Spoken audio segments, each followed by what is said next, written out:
Hello, Ritu's റെസിപ്പിയിലേക്ക് എല്ലാവർക്കും സ്വാഗതം. ഇന്ന് ഞാൻ വന്നിരിക്കുന്ന നല്ല വെറൈറ്റി ആയിട്ടുള്ളൊരു പായസത്തിൻ്റെ റെസിപ്പി ആയിട്ടാണ്, അതായത് മുട്ട പായസം. ഈ കേൾക്കുമ്പോൾ നമ്മൾ വിചാരിക്കും മുട്ട നല്ല മണമൊക്കെ ഉണ്ടാവും. ഒരു മണമില്ല കേട്ടോ, നല്ല ടേസ്റ്റാണ്. നമ്മൾ പാലട പായസം കുടിക്കുന്ന അതേപോലെ ഉണ്ട്. അപ്പോൾ എല്ലാവരും എൻ്റെ ഈ റെസിപ്പി ഒന്ന് കണ്ട് വീട്ടിലൊക്കെ ഉണ്ടാക്കി നോക്കണം കേട്ടോ. എൻ്റെ ഈ ചാനൽ ആദ്യമായിട്ടാണ് കണ്ടു വെച്ചാൽ ദയവ് ചെയ്ത് സബ്സ്ക്രൈബ് ചെയ്യണം കേട്ടോ.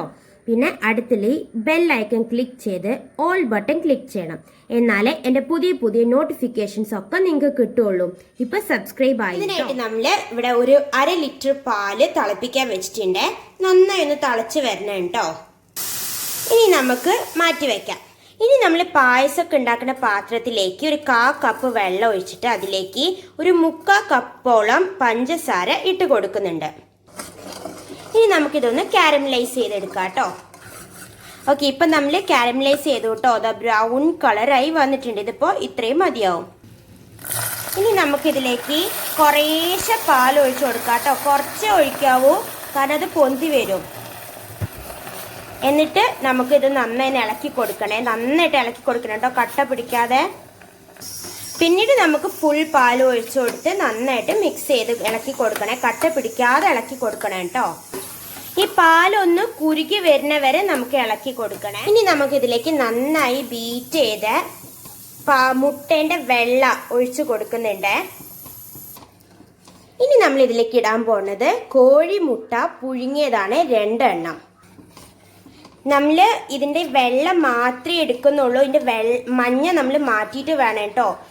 കോഴിമുട്ടേന്റെ വെള്ളയിലേ നമ്മൾ ചെറുതായിട്ട് അരിയ, അല്ലെങ്കിൽ നമുക്ക് ജസ്റ്റ് ഒന്ന് ഗ്രേറ്റ് ചെയ്ത് ഇട്ടാലും മതിയാവും കേട്ടോ. ഇനി നമ്മൾ ഇതിലേക്ക് മിൽക്ക് മെയ്ഡ് ഒഴിച്ചു കൊടുക്കുന്നുണ്ട്. നമുക്ക് മധുരമൊക്കെ നോക്കിയിട്ട് ആവശ്യത്തിനുള്ള മിൽക്ക് മെയ്ഡ് ഒഴിച്ചു കൊടുക്കാം. എന്നിട്ട് നന്നായിട്ട് മിക്സ് ചെയ്ത് കൊടുക്കണം. നമ്മൾ മിൽക്ക് മെയ്ഡ് ഒരു കണ്ടൻസ് മിൽക്ക് നമ്മൾ ഇട്ടിട്ട് നന്നായിട്ടൊന്ന് കുറുകി വരുന്ന വരെ ഒന്ന് വെയിറ്റ് ചെയ്ത് നന്നായിട്ടൊന്ന് ഇളക്കി കൊടുക്കണം കേട്ടോ. ഇനി ഇതിലേക്ക് ഒരല്പം ഏലക്കം കൂടി ഇടുന്നുണ്ട്. നമ്മൾ ഏലക്ക ടേസ്റ്റ് ഇഷ്ടമുള്ളവർ ഇട്ടാൽ മതി കേട്ടോ, ആവശ്യമൊന്നുമില്ല, ജസ്റ്റ് ഫ്ലേവറിനാണ്. ഇപ്പൊ ഒരു 10 മിനിറ്റ് ഒക്കെ ആയിട്ടോ ഞാൻ ഇളക്കണം. ഒരു 10 മിനിറ്റ് ഒക്കെ ഇളക്കണേ. നന്നായിട്ടൊന്ന് കുറുകി വരാൻ ഒരു 10 മിനിറ്റ് ഒക്കെ എടുക്കും. ഇപ്പൊ ദാ ഇവിടെ ഒരു ലൈറ്റ് റോസ് കളർ ആയിട്ടുണ്ട്, നിങ്ങൾക്ക് കാണാൻ പറ്റും. ഈ ഒരു കളർ വരുമ്പോൾ നമുക്ക് ഫ്ലെയിം ഓഫ് ചെയ്യാം കേട്ടോ. ഇനി നമ്മൾ അല്പം നെയ്യില് ഒരു അല്പം അണ്ടിപ്പരിപ്പും അതുപോലെ മുന്തിരിയും ഒന്ന് ഫ്രൈ ചെയ്തെടുക്കണം. ഇതിപ്പോ ഇത്രയും മതി കേട്ടോ. എന്നിട്ട് നമ്മൾ ഉണ്ടാക്കി വെച്ച പായസത്തിലേക്ക് ഇട്ട് കൊടുക്കാം.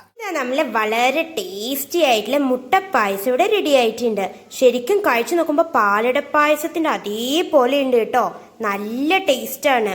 അപ്പൊ എല്ലാവരും എൻ്റെ ഈ വെറൈറ്റി ആയിട്ടുള്ള പായസം ഒന്ന് ഉണ്ടാക്കി നോക്കാം. പായസം ഏറ്റവും ടേസ്റ്റ് ഉണ്ടാവും ഒന്ന് തണുത്ത് കഴിഞ്ഞാലാട്ടോ. ചൂടോടെ കുടിക്കുന്നേക്കാളും ടേസ്റ്റ് ഒന്ന് തണുത്തിട്ട് കുടിക്കേണ്ടതായിരിക്കും കേട്ടോ. അപ്പൊ നാളെ വേറെ റെസിപ്പി ആയിട്ട് ഞാൻ തീർച്ചയായിട്ടും തിരിച്ചു വരും. അതുവരെ ബൈ ബൈ.